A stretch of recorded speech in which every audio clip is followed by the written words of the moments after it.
There once was a man named Gold Roger who was king of the pirates. He had fame, power, and wealth beyond your wildest dreams. Before they hung him from the gallows, these were the final words he said. Our perspective is yours for the taking, but you'll have to join us first. We left everything we debated at the Yonko Table. Ever since, pirates from all over the world set sail for the Grand Line, searching for the Yonko Table, the table that will make their dreams come true. Yo, everyone. That is the voice of your Yonko host, DrJaceAttorney. And this week, we got a very special episode of the Yonko Table. And it's a slew of a story in the video game industry. If you've been keeping your ears to the ground for the last couple weeks, I guess for the last 3 or so weeks, give or take, there's been a huge controversy that focused on Bayonetta 3. And it's not necessarily on the game itself, but rather the main voice actor, or rather who was the main voice actor or actress of Bayonetta herself. There's a lot that you need to establish when going into this controversy. There's a lot of he said, she said type of stuff going on, underpayment of voice acting professionals in the industry. There's a bigger conversation to be had. And I feel like a story like this doesn't blow up unless you establish the characters and what the brand of Bayonetta, like what is it? What does it mean? And how does this affect everyone else in the video game market? As you know, most of us here on the Yonko Table play lots of video games. Some of us only focus on one franchise in particular. We know who we're talking about. Speaking of which, fellow Yonko Grandmaster, Grandmaster, Bayonetta, stand. Wait, no, not Bayonetta. Not Bayonetta, right? Is it something else in particular? I have many fandoms in video games. Thank you very much. So don't even try it.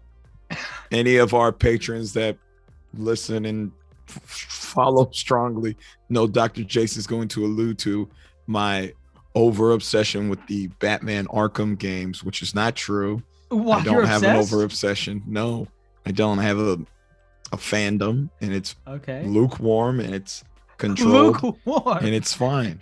And I have not played Arkham or Gotham Knights, and I do not care to ever play Gotham Knights. No, you were a major fan.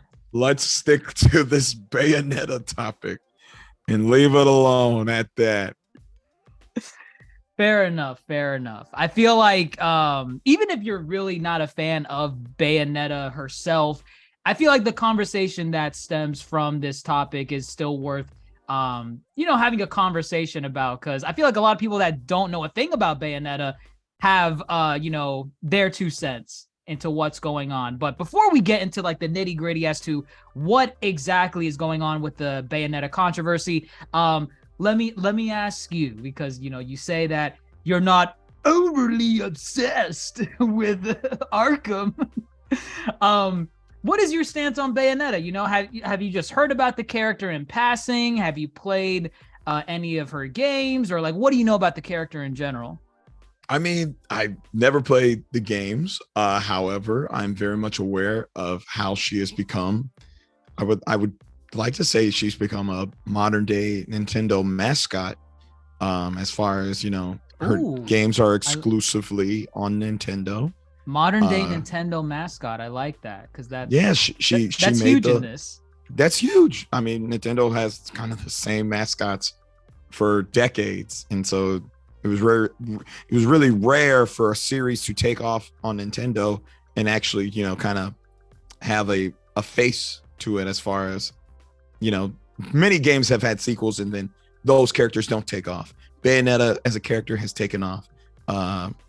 Never played the games. I've played as her in the Smash series, which is, I think, a milestone for any Nintendo character. That's your mark in history.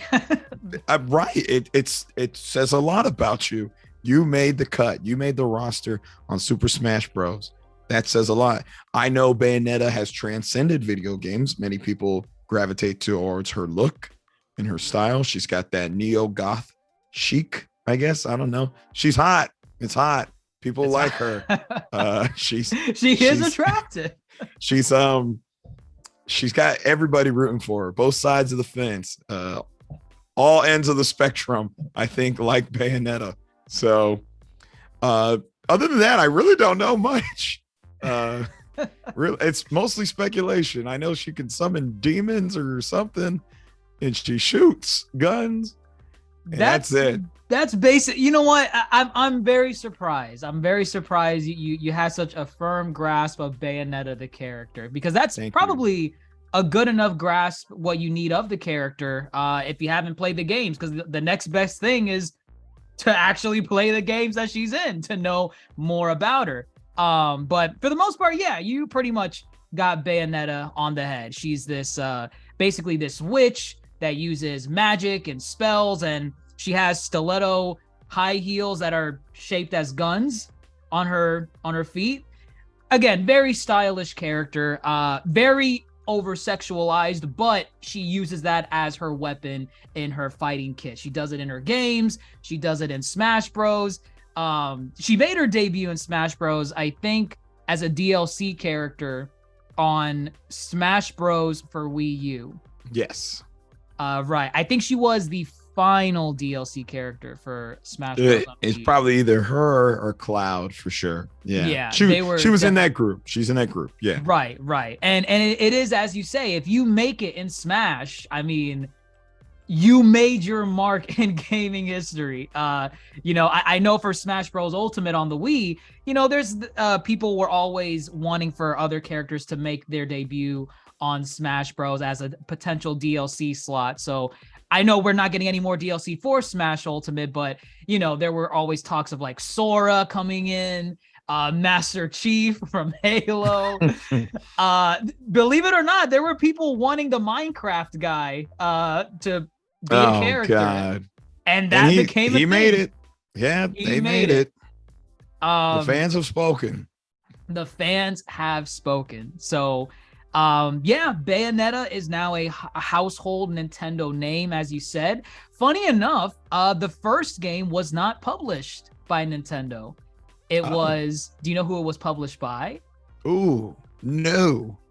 It was published by Sega. Oh, that I can see that. That makes sense to me. Their rival. Yeah. And they're rivals, but I feel Sega dips its toes in Nintendo's consoles all the time. Of course. It's like it's a friendly rivalry. Right. There's a little bit of back and forth between them. But funny enough, you would think like, wait, so if Sega published the first game, why didn't they keep going with the sequels? Because in total, there's only 3 Bayonetta games. There's only, Bayonetta 1, 2, and 3. That's about it. That's all you get. And Bayonetta 3 having just come out this past week, as a matter of fact, at the time of recording this. Sega published the first game. It didn't do too hot in terms of sales. Critically acclaimed. It was very critically acclaimed, but didn't do too hot in terms of sales, at least from what Sega was expecting.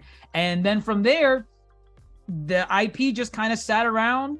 They didn't want to make a sequel. In comes in Nintendo saying, hey, Platinum Games, because Platinum Games is the one that developed Bayonetta, the first one. Right. Okay. Nintendo comes in with this big wad of cash, and they're like, hey, we know a sequel ain't happening unless we give you this money. But here's the catch. Bayonetta from now on is a Nintendo exclusive. And Platinum Games is like, well, I guess we have to. Otherwise, it won't exist. We won't have Bayonetta 2 or 3. And then that's how you get the story of Bayonetta becoming a Nintendo brand. Because Bayonetta 1 is on other systems. It's on PS4. It's on the 360, PC. Yeah. I was unaware. I did not know she was Sega published. And okay, makes sense. I think a very smart move by Nintendo going for, let's get another IP under us. And for the most part, they succeeded. That was a very smart move. And it's outside of their comfort zone too, because definitely, typically with Nintendo IPs, it's like, you're rated E for everyone shtick. So your Smash Bros. Barely pushing that T. I think like what's the closest you could get in a T rating? What, Twilight Princess? I was literally gonna say Twilight Princess. I don't think it gets closer to M than Twilight Princess. that's about it. I mean, you got some like no, yeah, that's about it.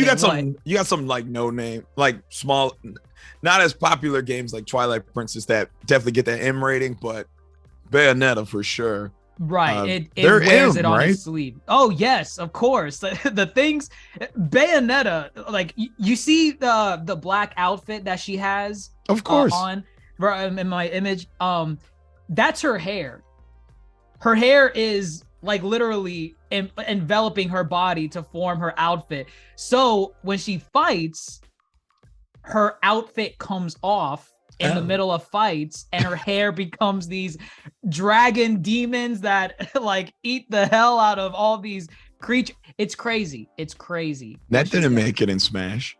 That didn't make it in Smash. I'm actually curious as to what of her kit made it in Smash, because she does it all the time with her fighting. funny to point out. It's just silliness. But again, the character is just so over zany, so crazy that people fell in love with her. She's a really cool character. She's badass. She's funny. She's over sexualized to the point of being a parody. It's perfect. It is literally perfection. And also the game is actually really good. The gameplay is phenomenal. So I hear I will probably dabble maybe one day in the future and just try it out. They do look fun. I like the gameplay that I've seen. I will eventually. I'm just a terrible gamer, so right. I will because of the the whole. No, it has nothing to do with Arkham. I'm just bad at gaming. I'm just really bad. I am good for certain games, and certain games I'm not. Bayonetta's on my list. Sure, put it on my list. Okay. Fair enough. But one of the things that I feel like often goes underappreciated in really bringing a fictional character to life is the voice performance. In all forms of media. Right, exactly. And it's something where in movies, TV shows, video games, it's a form of art that goes underappreciated. Why am I bringing that up? Why am I bringing up, voice acting in this debacle? Well, guess what? This controversy focuses on the voice actress of Bayonetta.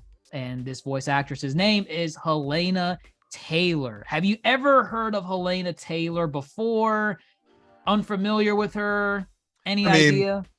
When this whole controversy started, that's when I was, became privy to the name of Helena Taylor. Helena Taylor. You got it. So no, this is the first time, and honestly, I'm a big proponent of voice acting, and I'm actually trying to look her up now, and I can't really find. I go to Wikipedia before anything. Well, funny enough, you're trying to look her up. She doesn't have too many notable works. Actually, I found IMDb. I don't see much. Yeah, there's really not much that she has to her credit outside of Bayonetta. Now, of course, it's important to note that because it kind of builds into the conversation that we're going to have involving the controversy. But you could easily say her biggest role, Helena Taylor, is the voice of Bayonetta. She gave that character life. She's a very sassy British character. Bayonetta. I'm not talking about Helena Taylor. I have no idea. Right. No. Right. And part of the charm of Bayonetta is how she speaks. What she says, the words, the way she says them. I mean, if you listen to any line from Bayonetta, it's immediately iconic. You're like, oh wow, that's Bayonetta talking. I know her. Yes, and she nails that, like, I don't know, that femme fatale sexiness appeal in her voice. Yeah, it's good. It's a great performance. Yeah, it's really, really phenomenal. So Helena Taylor, for Bayonetta, she only voiced Bayonetta in Bayonetta 1, of course, Bayonetta 2, and whatever outside I guess features that Bayonetta would have appeared in. So, for example, in Smash. Yes, she's credited in the Smash games. Yep. Right. So, anything else? Maybe in some ads, maybe in some commercials, but that's about it, right? For Bayonetta. in comes in, Bayonetta 3. Bayonetta 3 was announced in, I think, like 2017, I believe. Mind you, it was, I think Bayonetta 2 came out in 2014 or 2013. Yeah, because the first Wii one U. came out in 09. Okay. And Raw, the second one, yeah, I think 14 was right. And then that's when they started porting them over to the Wii U and whatnot. So like the timing of the buyout of Bayonetta. Yeah, I think that's correct. I think you're correct. Right. And so in comes in the Switch. Bayonetta 3 is announced in 2017. We have no idea what's happening with the game since then. We don't know. We know it's being developed, but we don't know what's going on with the game. It just goes silent.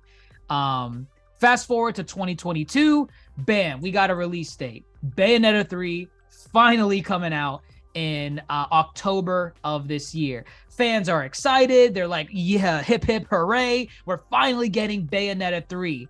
However, there's a little bit of an asterisk on Bayonetta 3. Let me ask you real quick. Was there like a trailer dropped that clued everybody in for 2017 for Bayonetta 3? Whenever there was a trailer that it was an announcement trailer in 2017. I believe that's the year. And it was just like, like those teaser trailers where they show you like 5 seconds of something. Right. Did you hear the voice in that trailer? No, you could not hear the voice. It was more so you saw the title and you saw, I think you saw her stiletto heel in the everyone's step like, down. It's Bayonetta 3. As Bayonetta, like immediately when you saw, you're like, there is no question about it. It is Bayonetta 3. And the whole point of that was to say it is in development. We are making it. So I guess what I'm asking is like, so you said, they announced 2022, there's a release date. Was there an accompanying trailer? I guess, was everybody clued into the controversy before the controversy was brought up? So go ahead. When we get to 2022, right? And game is announced to have a release in 2022. So it's like October of this year. So when they announce the release date, it comes with an asterisk basically saying, oh, by the way, the original voice actress of Bayonetta will not be returning to reprise her role as Bayonetta in Bayonetta 3. And the official statement from the company, which is Platinum Games, they're the ones that make the Bayonetta video games. They basically said, oh, it was a conflict of scheduling. We just couldn't match up schedules. That's why Helena Taylor will not be reprising her role. And people just pretty much accepted it, as they should, because there's nothing that's really making them question it. It's like, oh, wow. I guess conflict of schedules. And the thing is, it does happen. It does happen in any medium, whether it be, like live action acting or voice acting. If you have a project and you're committed to that role and another project comes along, if it conflicts with your schedule, you can't take that other project. Of course, yeah, it happens. Yes. So very common. So that was the official statement from Platinum Games, basically saying, get in that Mickey D's. You could see it. God you damn it. See it. Cheesy double McGriddle. Let's go, Shut baby. up. Keep going, please. But yeah, the official statement from Platinum Games was that Helena Taylor, the original voice actress, could not come back to reprise her role due to scheduling conflicts. So people just pretty much accepted it, did not have a reason to question it. They're like, oh, okay, that sounds reasonable. We kind of wish that she was reprising her role because, again, she is Bayonetta. She gave life to the character. What are you doing? So wait, rewind back real quick. Okay. Trailer in 2022. Right. And there's an asterisk. Not in the actual trailer. It's just, you showcase the trailer and then in like a later press release, like by... Okay. Right. Okay. I would have been like, that's a weird way to deliver that news. Asterisk is figuratively speaking, not literally. They put an asterisk in there saying, okay, she's sorry. not coming back, guys. Sorry. Okay. Press release, they say she's not coming back. Scheduling conflict is what they lead with. Scheduling conflict is what they lead with. Okay. So, and I think it's fair to like just briefly mention Platinum Games because they're a figure in this as well. Platinum Games, you could say their claim to fame is basically Bayonetta. That's their bread and butter. They have some other notable games that they've made. Nier Automata, Metal Gear Rising Revengeance. I don't know if you've ever played it, but there was that Legend of Korra game. You remember? I heard that thing was trash. It was trash. It was very bad. But they made I did not play it. I played it. It was pretty bad. Hell no, I ain't playing it.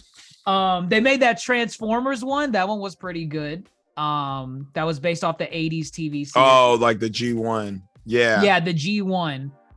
That was not War for Cybertron. Yes, not War for Cybertron. Right. It was the cartoony one, the cartoony G1. They did that one. So decent reviews, yeah. Right. So their Platinum Games' main shtick is like the character action genre. So like an example of that is like, your Devil May Cry, your Bayonetta, where you have a central character that is doing all the flippity flips and the action sequences in a game. Right? Okay, they're like hack and slash. I guess I don't want to make this comparison because I do not consider it the same thing, but think of like your Kingdom Hearts, right?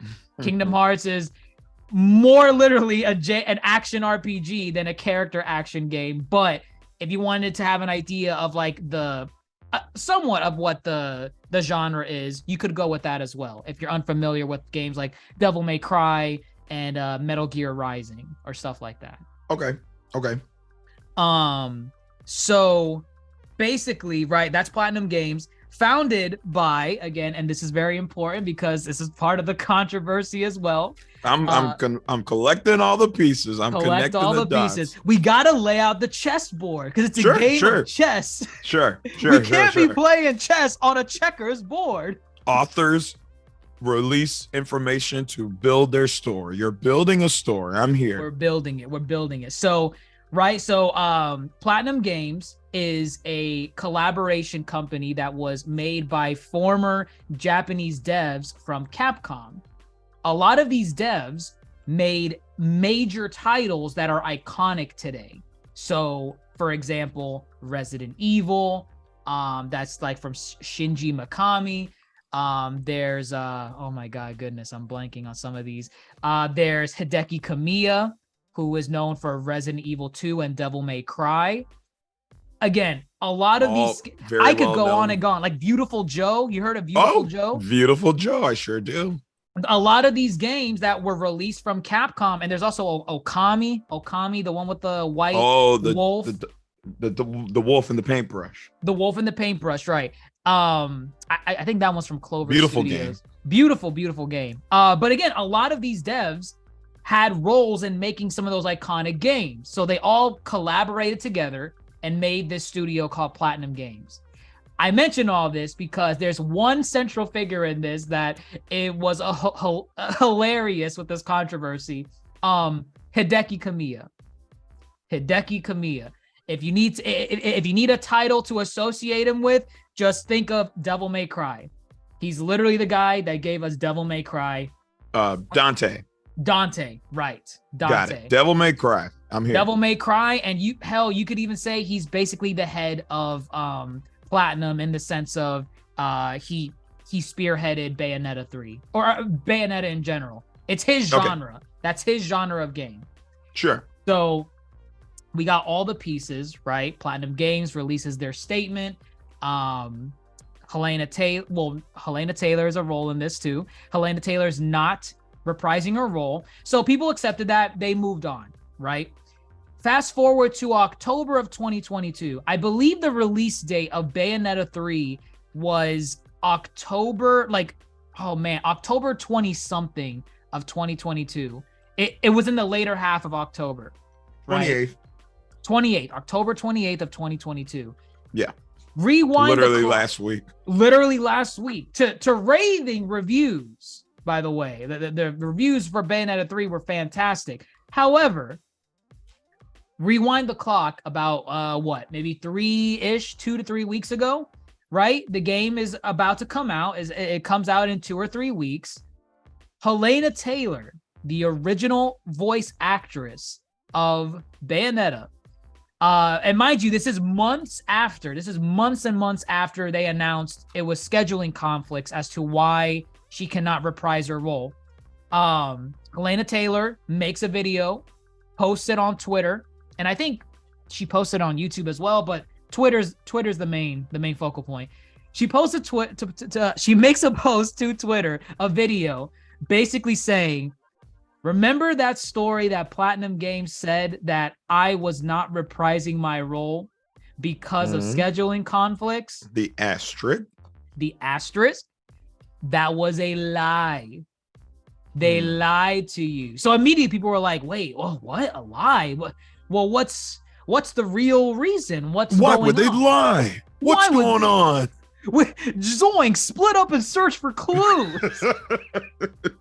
What's going on here?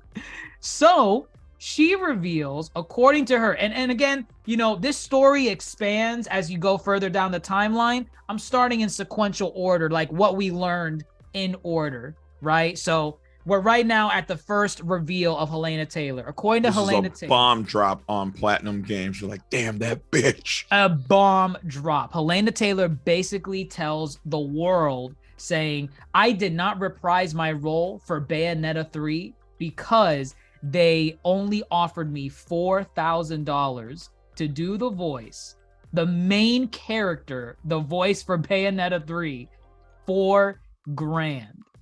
And she did not accept that offer.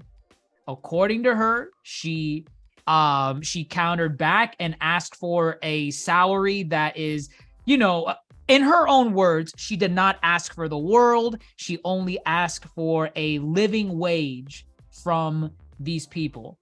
She didn't give a number as to what she asked for, but in terms of what they offered her, to her story, they only offered her $4,000. This blew up, like millions of views. Like, it's not even a joke. People were livid. This is a problem. Let me ask you real quick.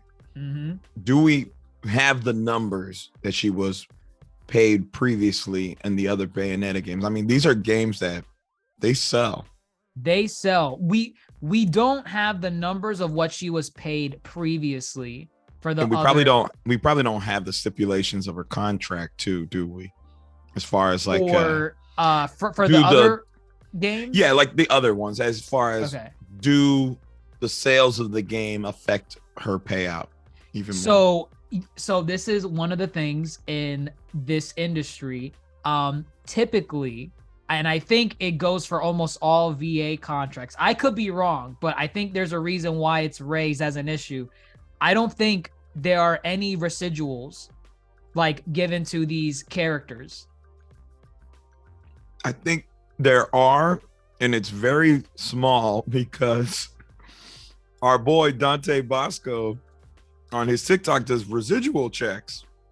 Oh, and right. The lottery things that he does. Yeah, he's like, is it going to get me a steak or is this going to get me Taco Bell? So, right. I do like those TikToks. And when he opens that, some of them are his voice work and it's like, he getting like $3. He getting pennies sometimes. Right. Like a couple dollars. The thing is with a lot of these, I guess, primarily it depends, because you could say, for example, Dante Bosco, you could lump him as like a Hollywood famous actor to a degree, right? I mean, he's no A-list. He's probably. No. Okay, we love him. Right. Not on. I'm not gonna say he's like Chris Pratt in Super Mario. No. But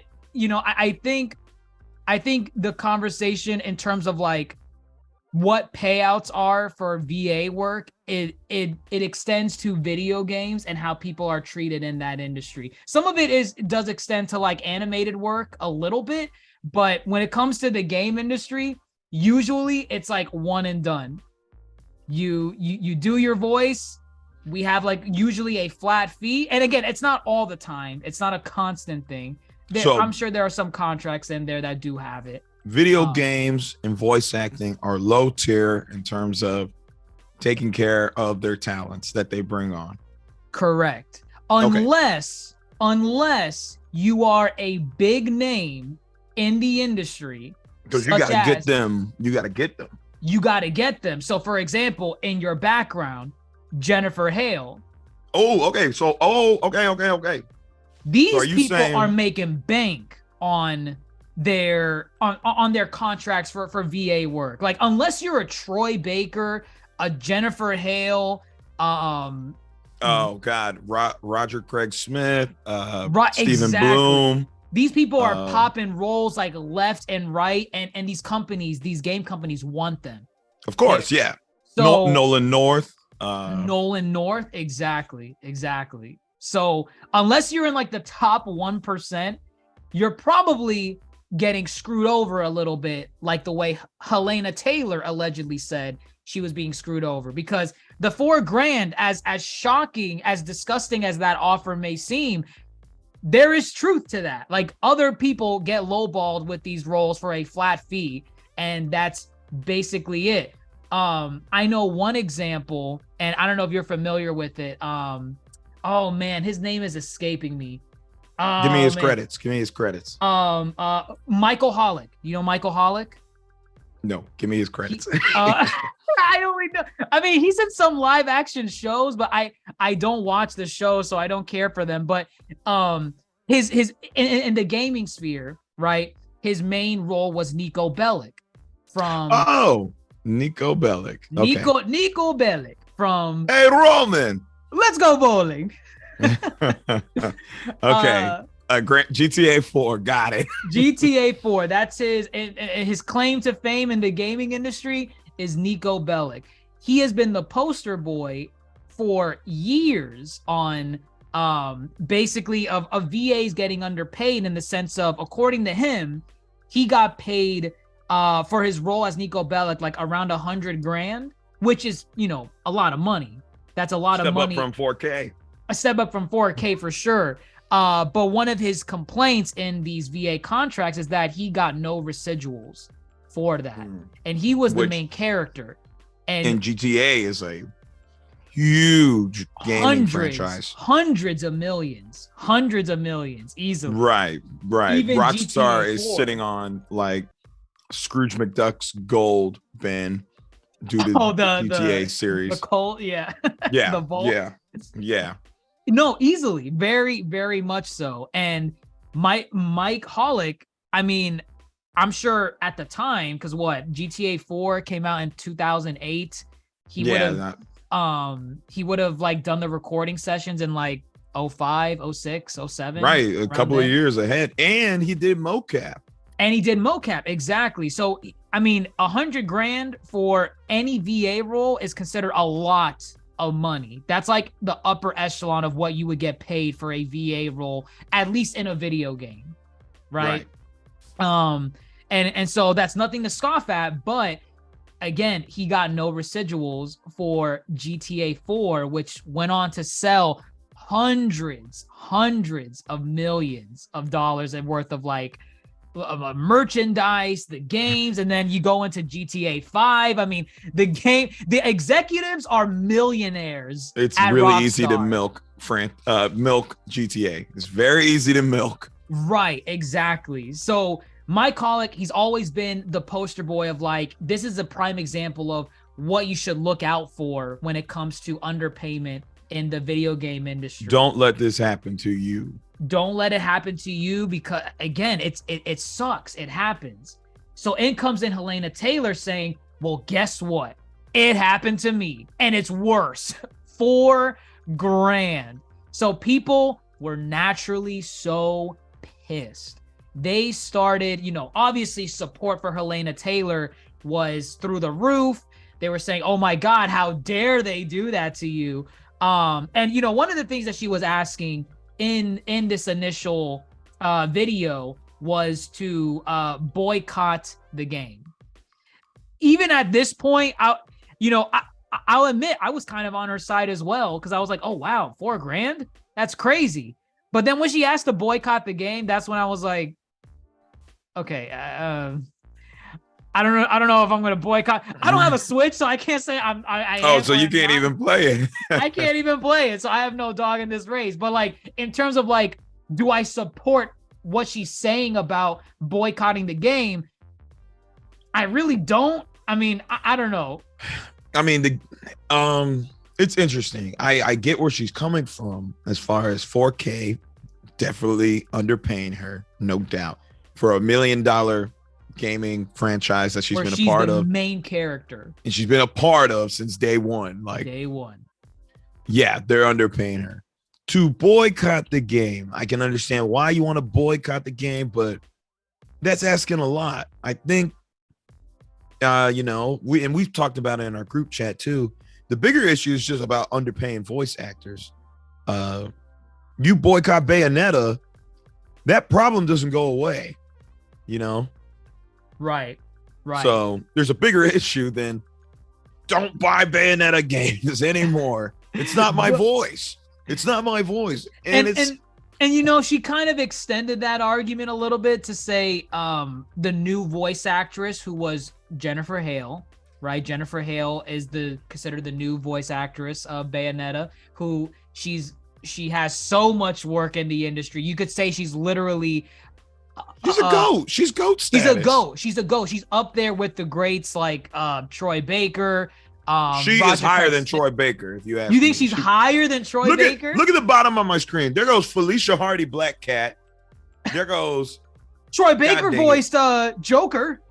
Or was it Batman? No, he did Joker. He did Joker in Joker. Arkham Origins. But look, Jennifer Hale's career, I believe, is longer than Troy Baker. Look how many iconic faces are on here. You got Samus, you got Mass Effect, Black Cat, the Mighty Ducks TV show. Avatar Kyoshi is over here.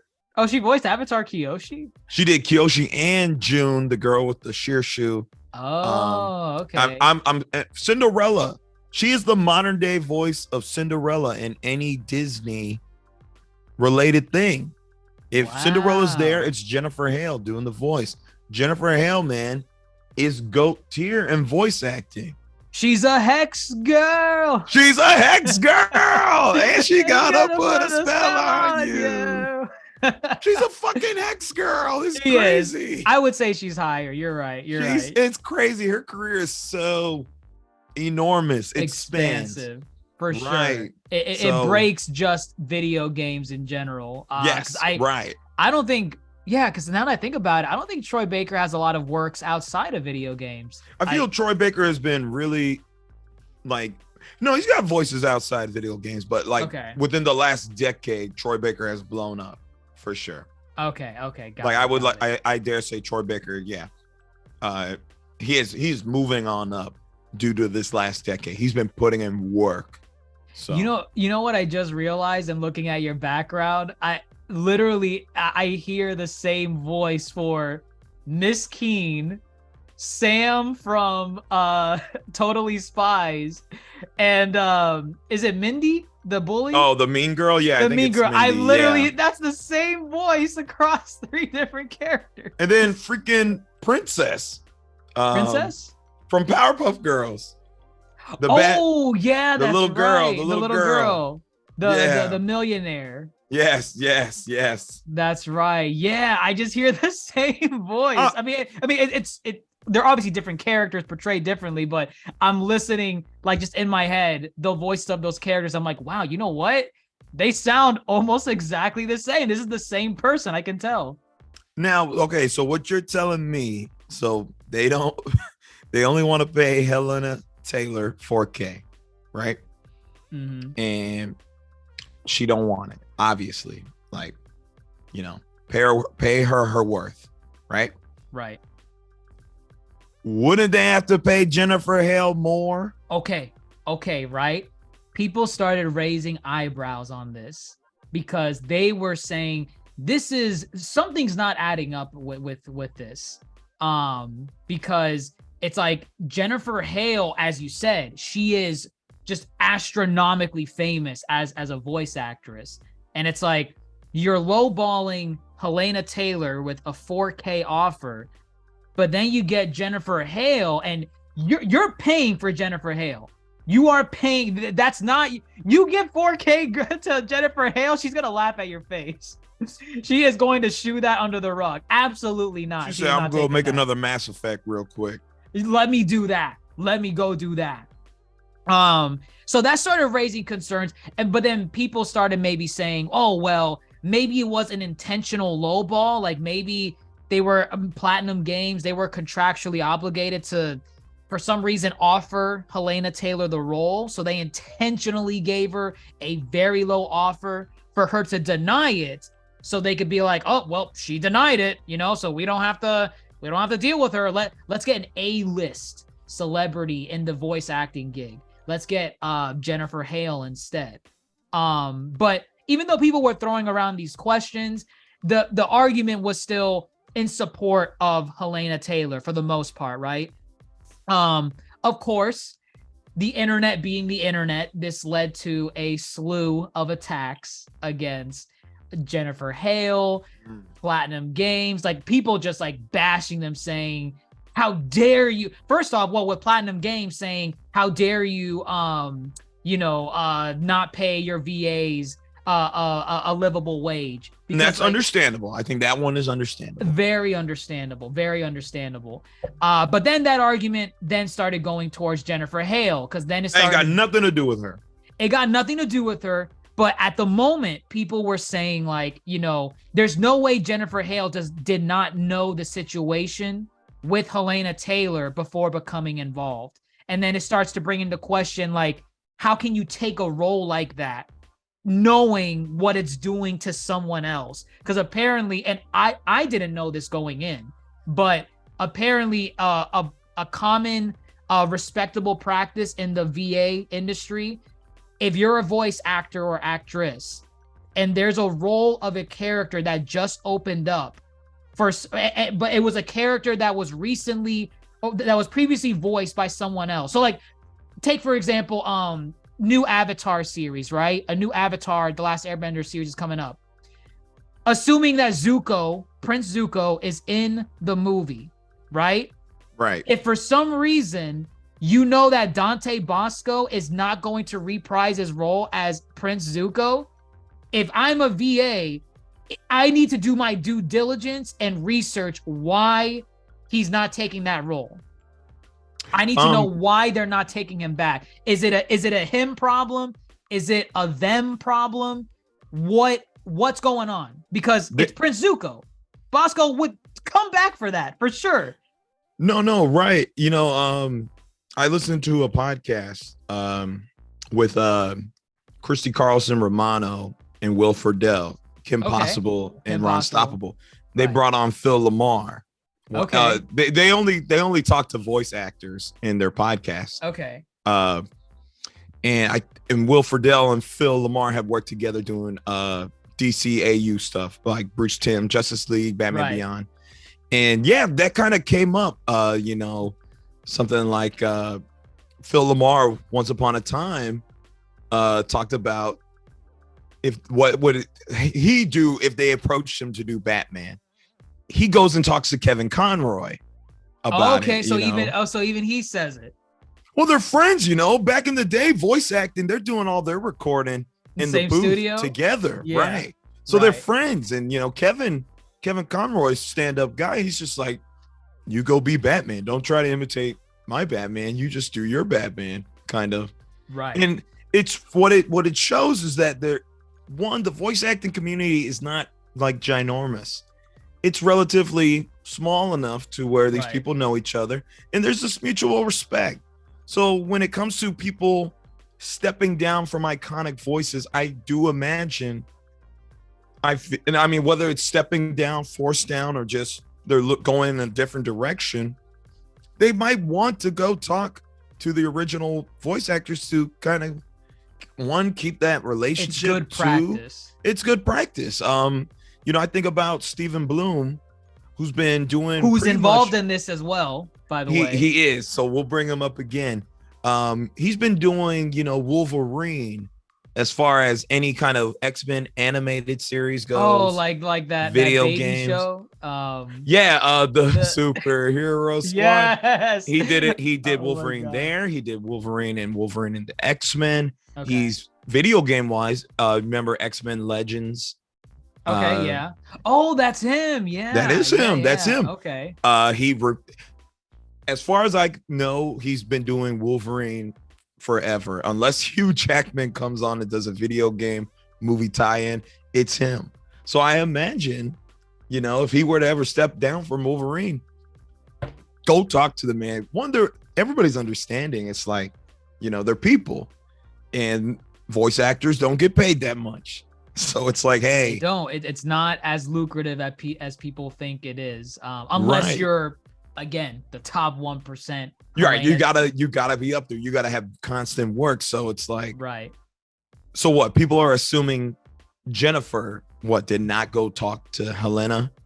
They were assuming that, Jennifer came in, swooped the role underneath her, and didn't bother to reach out to her to maybe see why she didn't come back to reprise her role. Because in her initial video, Helena Taylor, I mean, the fact that she was coming out and even saying these things about what she was offered, I mean, that completely goes against, non-disclosure agreements, NDAs. And her logic behind it was, well, I'm going to do this because I have nothing right now. She contemplated suicide. She's been through different feats of depression. Come on, this is Jennifer. No, this is Helena Taylor. Oh, Helena. Sorry. Right. She's explaining why she was breaking her NDA on sharing how much she was offered in her initial video. So she comes out, says, I was only offered 4K.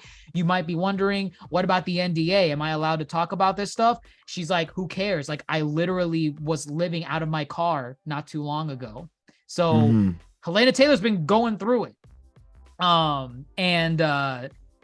crazy. Living out of her crazy. car while this game sells millions of copies worldwide and she don't see a cent. And that's insanity. That's insanity. And that's where the major conversation goes to, is how, these actors and actresses, they're not paid, enough, like a living wage. Like, goddamn, 4K, still in this, time period, 4K is like what? Like a month's rent? 4K, man, I'm an educator. 4K. 4K. I'd be if I made 4K on one check. Can you imagine that you are the voice of one of the most prolific characters in the gaming industry, and this game sells millions of copies for at least a year, and all you paid me was one check for a month? 4K a month? That's 2 months rent for me. Jesus. And this is where the absurdity is. I feel like there's a genuine conversation in that, because it's ridiculous. It is. Damn, I just put all my ridiculous. business out there. Y'all don't take that to don't take it personally. No, I mean, don't be spreading my business now. Don't be spreading it.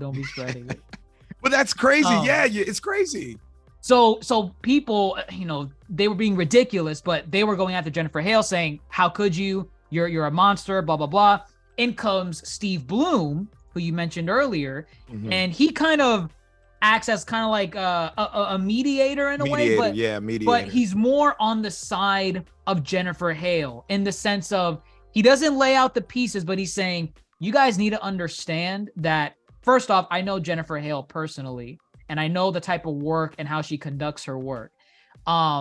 There's clearly another side to this story, because there is not a role that Jennifer Hale, her profile speaks for itself. There is not a role that she takes where she does not do her research before taking that role. So before the internet comes in with their pitchforks and torches for Jennifer Hale, you need to relax. And Jennifer Hale's not going to come shooting back saying, oh, well, I was offered this amount for, Bayonetta 3. She's not going to do that.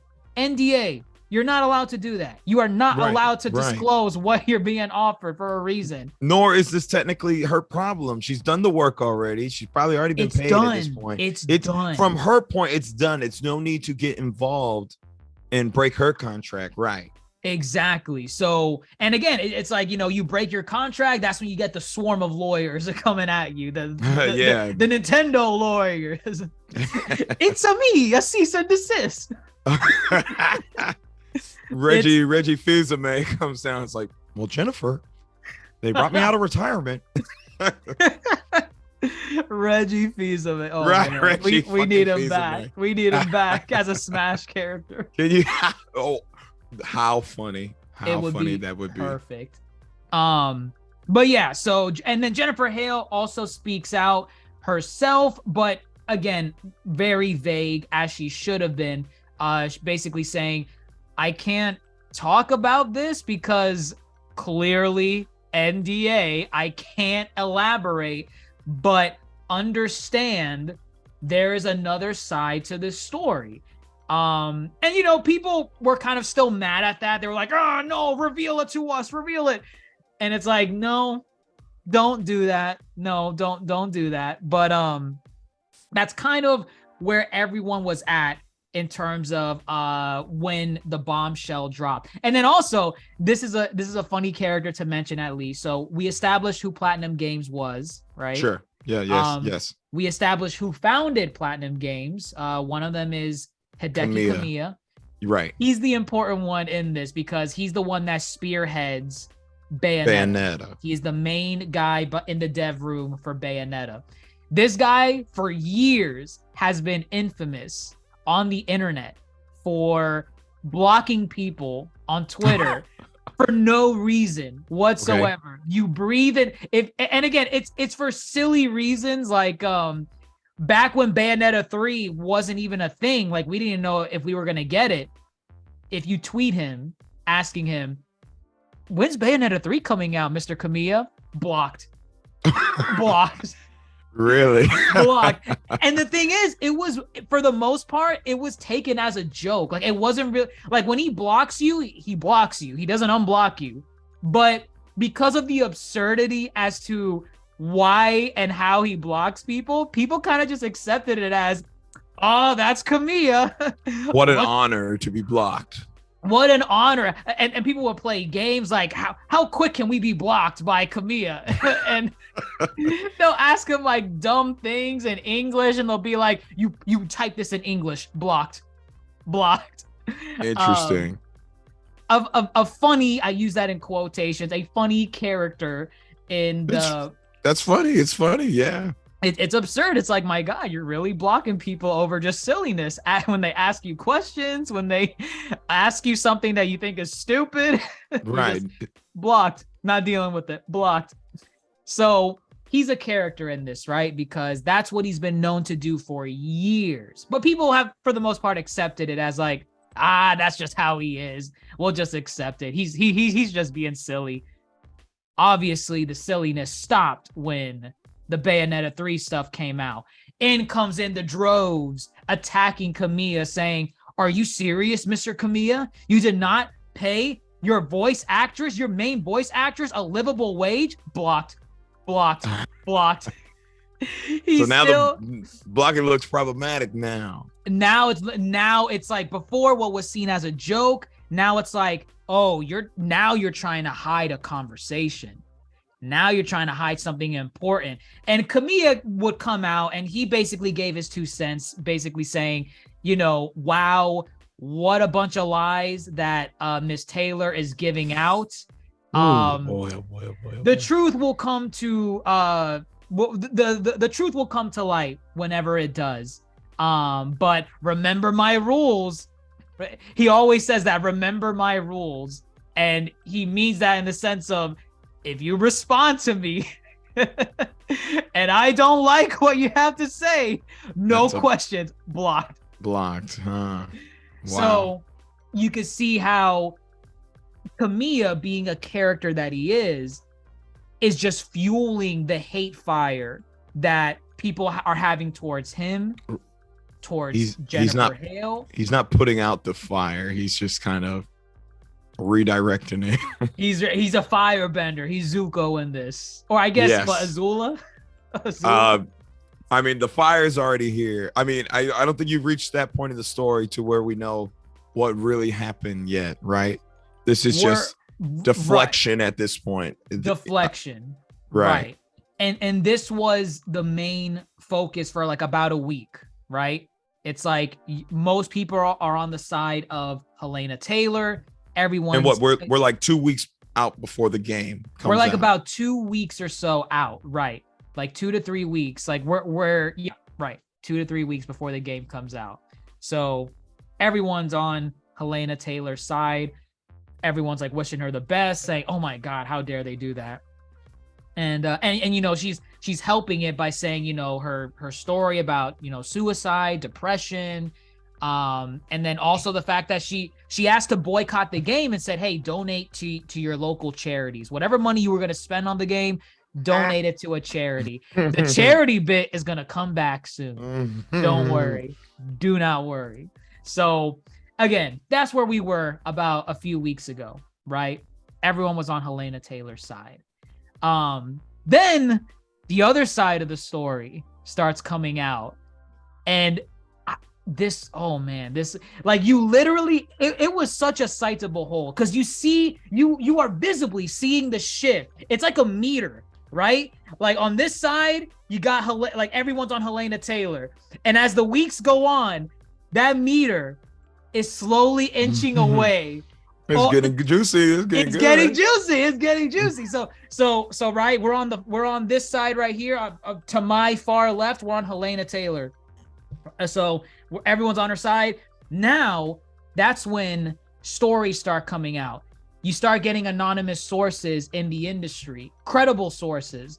They start talking to credible reporters in the video game industry. So you have your Bloomberg, your VGC, your Jason, oh God, I'm gonna butcher his last name, Jason Schreier. Again, a very prolific figure in video game journalism. Right. They're all coming out saying, "Hey, so by the way, we have anonymous sources, and they're gonna stay anonymous." I don't think people understand the purpose of an anonymous source, because I remember seeing these people saying, well, they're not credible because they're anonymous. Like, reveal who they are, Mr. Reporter. I'm like, I hope you guys never get into this industry at all. Like, goodness gracious. So, right. So, anonymous sources are coming out. Credible sources. Credible. Yes. Coming out to these major publications saying, by the way, what Miss Taylor said initially is not true. She was not offered 4K, only 4K for her role. She was actually offered a little bit more than that. She was offered approximately $3,000 to $4,000 for 5 4-hour sessions to record Bayonetta 3. So if you were to like just add that up, you're probably looking at 15 grand, between 15 and 20 grand. Now, real quick, that 15 grand per those hours, or 15 grand per 5 hours? It's 15 grand total for all the sessions. Okay. And it's about 3 to 4K from what the sources say, 3 to 4K per session. So there's 4 sessions in total. Each of them, there's 5 sessions in total. 5 sessions in total. Okay. And each session is about 4 hours in length of recording lines. So about 3K per session, total of 15K. Right, exactly. 4K is the max, 3K is the minimum. Okay, got it. So in total, that's about between 15 to 20 grand for the role of Bayonetta 3. And again, these are different sources corroborating the story. So it's not like one person coming out saying it. There's multiple different pieces coming in. These are people not trying to get caught for breaking they're breaking their NDAs yes. for even coming out. And that's the reason why it's anonymous. Like, people don't understand. I hate it when I was seeing comments about that. It's like, reveal them. Reveal face down informant. As for you, Kaiba. It was utter insanity. It was utter insanity. So at that point, question marks start being raised. They're like, wait a minute. You have one person, Helena Taylor, and again, it's just one person saying I was only offered $4,000 in total to reprise my role as Bayonetta. Does not reveal anything else. She said that, you know, she requested a livable wage and they came back with $4,000. She was very vague, but she said they only offered her $4,000, $4,000 for the role of Bayonetta. And nobody is corroborating only $4,000. Not a single person. But because of what she was willing to lose by revealing that story, it's like you at first you kind of have to believe her almost, because it's like she has so much to lose in doing that.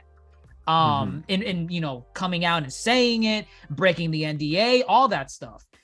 Because if you do that and you're wrong, people are not going to want to hire you.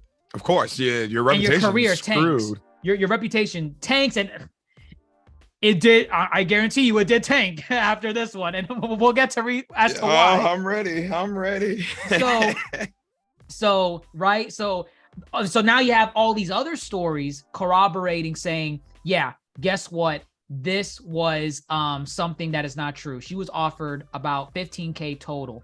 That is a far cry from $5,000. That is literally triple the amount of what you were offered.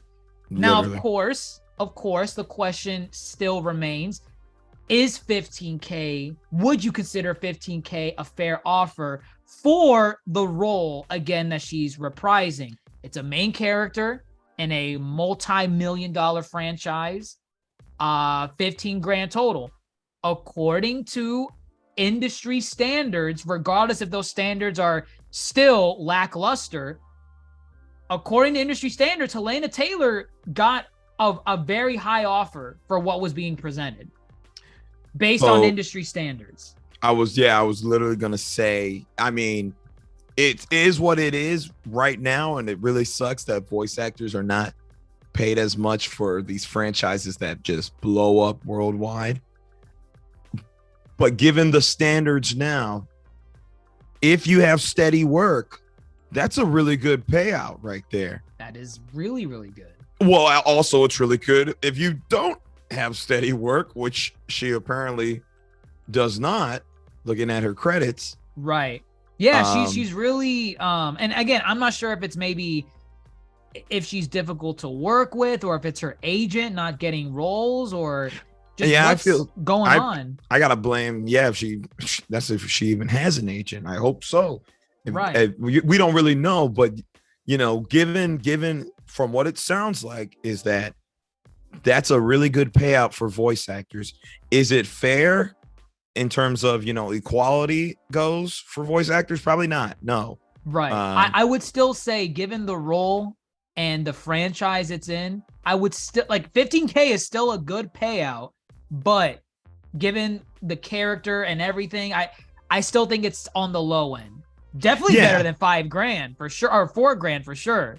But yeah, it's not in enough. an ideal world. They would get more money right off rip once the first one blows up.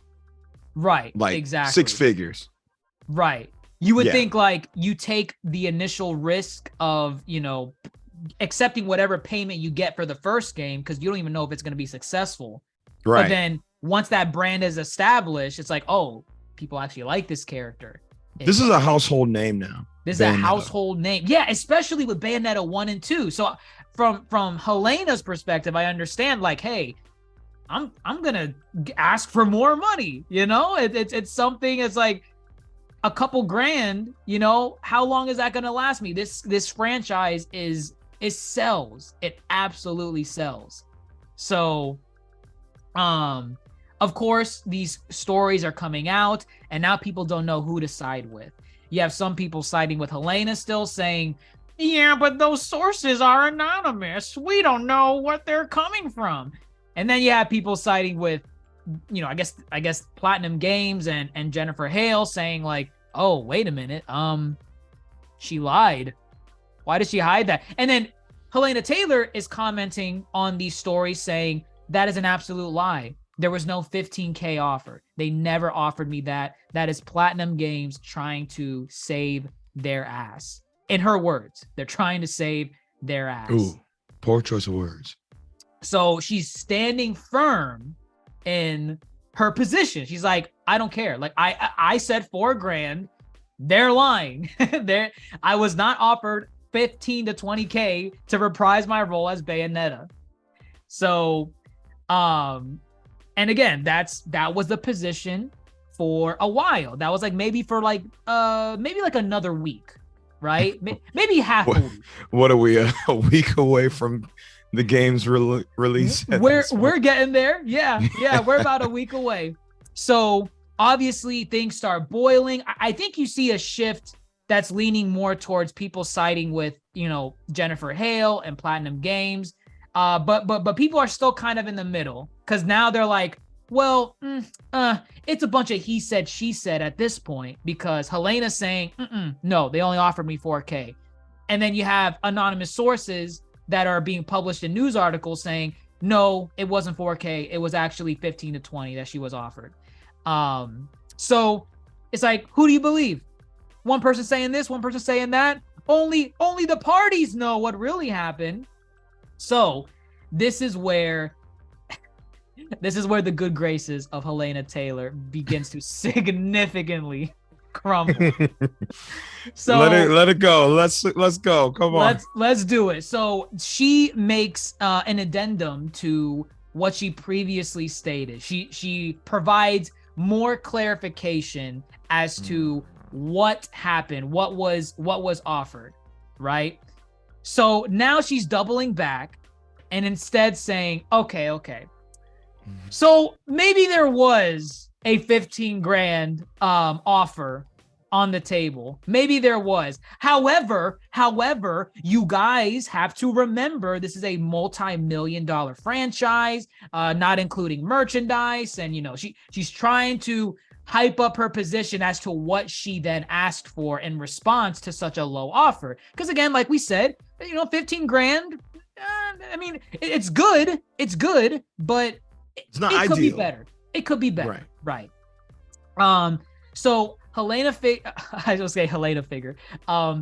Taylor then responds to that offer with a 6-figure demand plus residuals. She did not specify what that 6-figure number is, but 6 figures is still 6 figures. At that point, it kind of asks the question, do you think she shot too high? Or do you think, given, again, the role of the character, again, Mike Hollick, 100 grand for Nico Bellic, he got paid, but no residuals, and 100 grand is considered like in the top percentage of what is offered for work like this, usually. I'm gonna say this. You aim high, knowing you're going to have to settle somewhere in the middle. Okay. So if that was her plan, was to just highball, knowing she's not going to get that, but then they meet her somewhere in that spectrum between the initial offer and what she's requesting, she still gets a better payout. So if that's her plan, kudos to her. Now, if she's highballing and is not settling for anything less, sometimes you got to be careful, because shooting too high is like it might fall apart right then and there. They're well, damn, that's outside of our window. Hell no. You do have to keep it. These people. You've been working with them for years, so right. you probably know what's too high. At least you should have an idea. And right. So right, you got to know who you're working with. So, but again, if you know who you're working with and you're highballing and you are not taking anything less, you're a fool. And we'll never know what exactly her demand was in offering the 6-figure salary, because we don't know if it was a take it or leave it. It's like, nope, I'm not reprising Bayonetta because I want 6 figures, not, non-negotiable. Either pay me that and the residuals, or I'm not returning to voice Bayonetta, right? And you know, Platinum Game from there, according to her, negotiations fell apart, and that was it. They're like, all right, you don't want to do Bayonetta, we'll find someone else, I guess. So they go and do that. According to Helena Taylor, she waits like 11 months, does not hear word back from Platinum Games, and then that is when they I don't know if it's she reaches out to them or they reached out to her, but whoever did it, either way, they established communications almost like a year later after those negotiations fell apart. And they now offer her a flat fee of $4K, so $4,000, to do some voice lines as a cameo. Ooh. Meaning at this point now, they're not asking, they did not offer her $4,000 to reprise her role as Bayonetta the character. They offered her $4,000 to do a cameo voice work, because likely in that 11 months of silence, they went and hired Jennifer Hale to do Bayonetta. You know what this sounds like? What does it sound like? Well, this would be the equivalent of in The Social Network, if Andrew Garfield's character Eduardo Saverin, this would be the equivalent to that 0.0. Oh, the share, the shares. This would be the equivalent. What was my share diluted to? 0.001%. Mark. Yes. Mark. He's wired in. Oh, is he? But his character was in the right. Right. So, yeah. This exactly. is not a good look. It's not a good look, because, and you know what? I'm sorry. Platinum Games, that's so petty of them. It's a little bit petty. Offering the 4K for the cameo is petty? It's like, hey, haven't heard from you. We still love all that you did. We want to give you a cameo. Wow. I didn't see it as a pettiness. You can look at it both ways. She goes silent. Her silence is petty. For the 11 months. Yeah. And now, you know, they say, hey, thanks for like making us wait 11 months. By the way, we actually hired Jennifer Hale. You want a cameo? At least we still like you. You see, I think that was fair. Like at that point, like whatever. And again, we mentioned it earlier. Whatever they paid Jennifer Hale, it was not $15,000. It was not $15,000 to get Jennifer Hale. I imagine. Yeah, hell no. I imagine it's like in the high end of like the tens of thousands, potentially to get Jennifer Hale. I'm guessing her fee is bigger than Helena Taylor's. Yeah. And right. And again, Helena Taylor does not have that much roles outside of Bayonetta either. So right. You got to have that resume too, to have that standing power to like stick it to these companies and be like, no, give me my damn money. Like, pay me what I am worth, pay me what I'm owed. And Jennifer Hale has that. Good, my God, your background barely covers half of what she's done. Right, I feel she's still got more iconic roles. She has way more roles than that. Right. So again, now the real story comes out. She's now saying that it was no 4K. Like, that's the problem with this. She lied initially. Because remember, her initial story was... She didn't lie, but, well, yeah, go ahead. The initial story. I would say she did lie, because her initial story was, they offered me $4,000 to reprise my role as Bayonetta. In the mindset of you not knowing the entire story, you're thinking, oh my God, Bayonetta's the main character. Okay, She's talking through the entire game. And they only offered her $4,000? What the hell? And then she's asking to boycott the game. She's even saying There's apparently, and I'm probably gonna butcher this, I think there is either a non-binary or a trans character in Bayonetta 3 that's new. It's a brand new character. Okay. And according to Helena, she was saying, oh yeah, they're probably gonna do a spinoff with this new character that they're introducing in Bayonetta 3. Don't buy that game either. So she's asking to actively boycott not only the game, but whatever spinoff may occur with any of the other like new voice actors or actresses in the game that are maybe starting off. She's saying to boycott them as well. She wants Platinum to burn. She wants it to burn. So, so right, 4K for the entirety of the game. But turns out that 4K number was after negotiations fell apart. And they still wanted to bring her. And they still wanted to bring her back, not to voice the entirety of the game, to a cameo. Maybe she voices like a barkeep. And it's like, oh yeah, I was the original Bayonetta. Get the joke? So I guess, okay, then yeah, that part's a lie. Well, it's a lie on top of a lot of omission of the a lie of omission. Is that? Well, she lied saying that they're only paying me 4K to do Bayonetta, the main and character. Did not mention the previous offers that were mentioned, because that is an omission. It's like you're presenting the lowest number to get the reaction you wanted, which was people siding with you. So that way you can, swarm the offices of Platinum Games and do whatever with Bayonetta, boycott it and everything. She knew what she was doing. She was trying to get the sympathy. She got it. She succeeded. Then the actual truth, the rest of the story came out. And again, it's from her own mouth, because now she's telling a different story. And now it's like, wait, so you lied.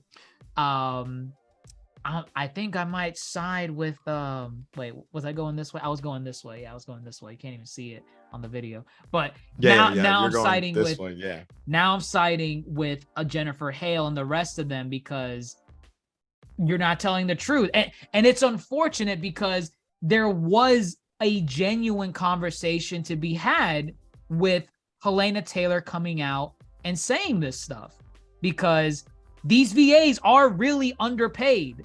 I know a perfect example of the voice actor, the English voice cast of the Jujutsu Kaisen 0 movie that came out in theaters, I think in April of this year. Yeah. Or March. Right. They only got paid a couple $100 for their roles. $100? A couple hundred. Not, from what I recall, not a single one of them broke $1,000. Not a single one of them for their roles. Jujutsu Kaisen film. The Jujutsu Kaisen film. Mind you, that film made millions. Yeah, no, millions. Right. And it brings that concern where it's like, oh my God, that is terrible, because you look at any form of entertainment where voice acting or even acting in general is viewed as an art form, these people get paid. But for some reason in video games, when it comes to video games, you don't get that same level of respect in the industry. And it's a shame, because this is completely unrelated, but I feel like it adds to the conversation. Christopher Judge, right? Christopher Judge currently plays the our favorite Kratos. Our Norse bearded Big Daddy Kratos. Everyone loves him as Kratos. And he's great, and I can't wait to play God of War Ragnarok in about a week. So it's going to be fantastic. But he once said something very concerning in an interview for the God of War, like the making of God of War, the 2018 game. Yes. He said when he was given the script for God of War, he described it as, wow, this is not just a video game script. This is a script. A script. And it's like, I'm sorry. And again, I know he didn't mean anything by it, but it's him looking through the lens of there's such a thing as a video game script, as in like, oh, these things are silly. Like, oh, who takes these seriously as a valid form of entertainment versus a script that you would see like in a movie or a show. Like, oh, wow, no, this is not a video game script. It is a script that is serious. Like, and it's like picking up by the wrong hands. Someone might think it's a movie. Yeah, right. And it's like I don't think most of the older like generation has realized gaming has evolved from the Miss Pac-Man in the arcade, the Donkey Kong. like I feel like he was expecting that in the script. Like, oh my God, we're just you want me to come in and just make some sounds with my mouth? Right? You want me to collect some power-ups? Some grunts here and there. Video games for years, as far as the PS2 era, have told heartwarming stories that rival those of TV shows, movies. Some of these games instill horror, comedy, action. It's a form of entertainment that people still don't respect to a certain degree. Not saying Christopher Judge doesn't. He clearly does, but his mentality in coming into the first God of War when he says, oh, it wasn't a video game script, it was a script. It's like, no, it was a script, period. It's nothing about it being a video game script or a cartoon script or a live act. This is a script. Like, this medium has evolved since the damn 90s. Just an eye-opening moment for him, I'm sure. I'm sure it was. I'm sure now, his opinion has likely changed and he's like, oh, maybe I shouldn't have said that. But I feel like that asks the conversation of, people getting underpaid in this industry because it's not taken seriously the same way as other mediums. Chris Pratt, who is voicing a super Mushroom Kingdom, here we come. Regardless of your opinion on that voice, Chris Pratt is getting paid millions to voice Mario in that movie. I say, Chris Pratt is probably being paid a substantially more amount than all of Charles Martinet's combined work. Oh, yeah. You know what? Yes. I do believe that. Charles Martinet, the voice of practically the entire Mario male cast. I think since when they first ever recorded Mario, not to mention Charles Martinet, I'm pretty sure does Mario in English and Japanese dub. Wait, he does? I swear to you. That's a fun fact. Did you know? I swear to you, I'm not making that up. And if guess what? He does. I mean, guess what? It's not what? Where the fuck did we see him a couple months ago? Where did we? He voiced No, I mean at Tampa Bay Comic-Con. Oh, Tampa Bay Comic-Con. Okay. I thought you meant because he voiced a character from Dragon Ball Super superhero. Oh no, I wasn't talking about that. It's just the fact that it's a decades long career playing.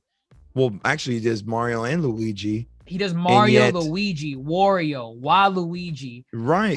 And despite that, this man still has to sell autographs at Tampa Bay Comic-Con. Which most people do. Most claim to fames do that. Right. But then you make one Mario movie and Chris Pratt replaces you. Well, he just makes more than your decades-long career. Likely. Very likely. Yeah. In one movie. And it's, again, we haven't heard the whole voice, but it's questionable. If Chris Pratt was a real one, he'd give some of his earnings to Charles Martinet. give it away.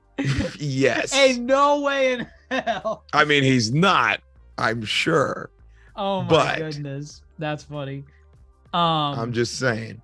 But yeah, it's regardless of her intentions, Helena Taylor, I feel like that conversation still needs to be had. And for better or worse, she got people attentive to it. I mean, we even have people in our Discord which if you want to join the discourse, check out our Discord and Patreon down below. But we have people that were completely unaware of the underpayment of VAs until Helena Taylor blew up with this accusation. And it's crazy. It's absolute insanity to see someone's reputation in this go from the good graces of the community and just tank. Well, let me give the last icing on the cake, the last major thing, last major thing that happened with her. So literally this past week from the time of recording this, so the game already released, right? The game's already out, raving reviews. People, I don't know how true this is, but people show themselves having 2 copies of Bayonetta 2 in their hand, and they're like, I bought 2 just to spite you. And then they'll post it to Helena Taylor. They post it to Helena Taylor because she's lost it. She's lost she lied.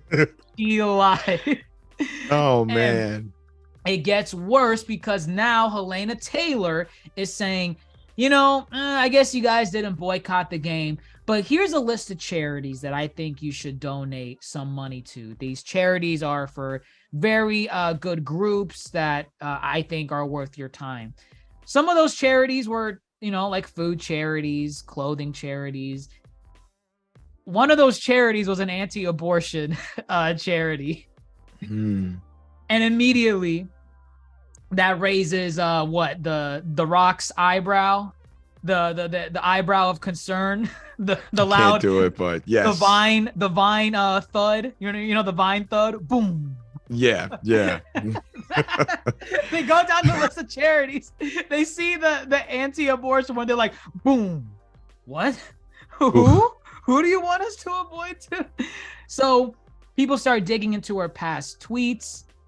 She never said anything offensive, but people started noticing that she was very dodgy of certain groups of people that, so like, for example,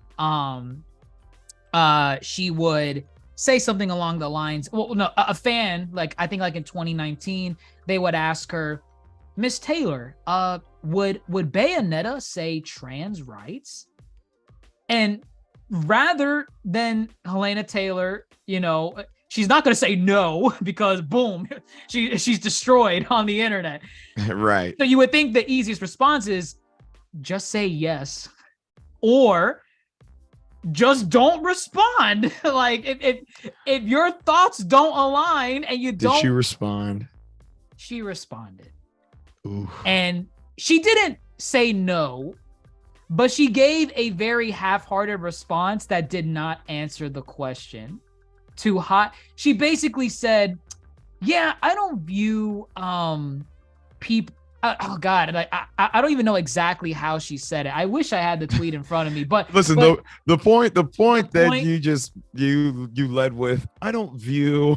I don't view people in like a particular group. I view us all as brothers and sisters, as in humanity. There's no black and white. There's no purple and orange. I was literally about to say, I don't see color.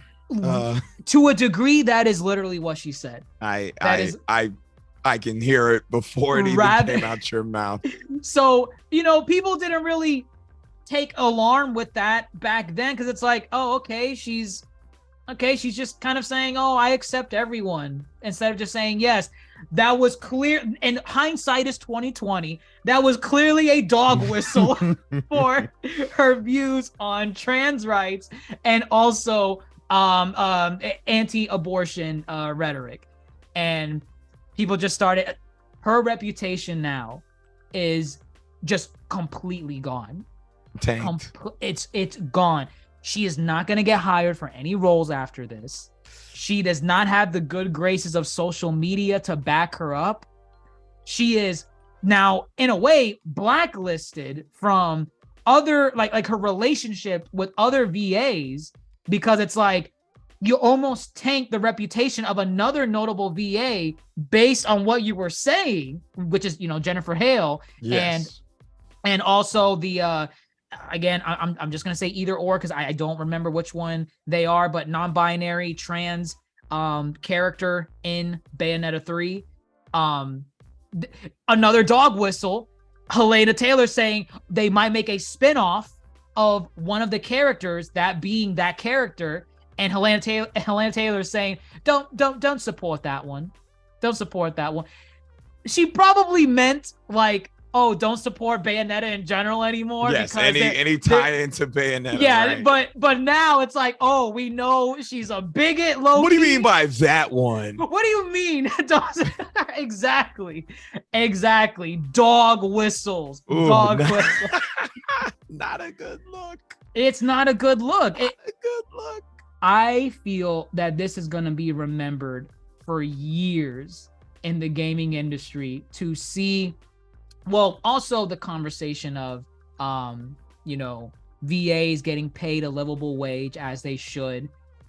They should be paid more. Residual should be a thing. That's mostly due to like the union when they negotiate these contracts. That should be on them as well. But that conversation is at least in there. But it still, to see within the span of a couple weeks, it's two extremes. On the one end, everyone's on your side. Everyone is supporting you. And now after that, you're on everyone's shit list. And like, it is so, it's almost like a comedy. It's like, how did you don't see that? That doesn't happen. The that tragedy of Helena Taylor. It really is. It really is. It's just, oh man, it's like, the situation sucks. It does. That's the umbrella. Voice actors get underpaid despite bringing life to these characters that outlive, probably they're going to outlive them. One. For sure. They're iconic. Then, they become icons, household names. And then on top of that too, I don't know. It's just like, take care of the people who bring these characters to life, or you would not even have such success, And it's like, although the situation is what it is, it's like, Helena, was it worth it? Because you were not trying to, this was not. What is this, the Thanos and Gamora scene? What did it cost? What did it cost? Everything. And it's like, yes, the situation sucks, but you did not do this in the name of voice actors. You definitely did it this for herself. You did this for yourself, right? And right, you lost. And then on top of losing, you exposed yourself. It writes itself. It is a literal comedy. You don't get this. You're not gonna see this probably ever ever. Period. You're likely never gonna see this again. You're likely never gonna see it. It's a sad. Huck Finn. Huck Finn. Oh my God, Huck Finn. You have a character trying to do something noble. Turns out they were just trying to do it for themselves, and on top of that, they expose themselves to be an even more wicked, diabolical person than they let on to be. It's crazy. It's crazy. People still went out and bought Bayonetta 3. I haven't looked at the sale numbers in particular, but I think it did very well. I doubt this thing had an effect. Yeah, I doubt it did. Sales. I doubt it did. I doubt it. But damn. But that's basically like the entirety of the debacle. Regardless of what her intentions were, I'm hoping the conversation still, remains in the air about hopefully getting these VAs the money that they deserve, because again, Helena Taylor, in her version of the story, she doesn't even have it the worst. I bring up that Jujutsu Kaisen movie, a couple hundreds of dollars for some of those VA works. And that's just one example. There are many stories about it. So hopefully something's done about this, and maybe this controversy surrounding Bayonetta 3. It's never an official controversy until you have a controversy tab on Wikipedia. Let me see real quick if we have a controversy tab. Are you looking at Bayonetta 3 I'm gonna for the check controversy tab? I'm gonna check right now. Okay, no, that's the. Oh no, I'm on it. I'm already on it. There's no controversy tab. Ah, damn. No. And the most I think Helena Taylor's name is mentioned in this is very at the top. Oh wait, no. Well, okay, it's not under a controversy tab, but it's under voice acting. It still has its own tab because it's worth the story. It's worth the story. I see it now. And yeah, there you go. So, I mean, again, this story, we wanted to do this story a lot earlier, but it kept changing every time. It's ongoing. It was ongoing. For all we know, at the time of recording this, there might be something else huge after this with this debacle. We'll see. I don't know. You never know. It seems to have died down now. Like the dust has settled. It looks like all the cards are on the table. I think this is everything, right? I think this is everything. We're going to get maybe one or two comments later on, but nothing significant. I feel like everyone has kind of just accepted Helena Taylor is a POS. And Jennifer Hale, bless Jennifer Hale, and I guess bless Bayonetta 3. It's funny because I think I've heard more about this controversy on Bayonetta 3 than the actual game itself. Again, when we were talking about it in our chat, I was unaware the game was 2 weeks from being out.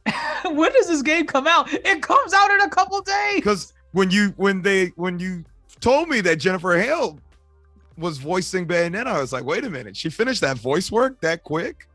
Nah, yep. And you were like, Ethan, the game comes out next week. It's literally here. It's done. The job is done. Damn, this has been going on for a while. It's been going on for a while. And damn.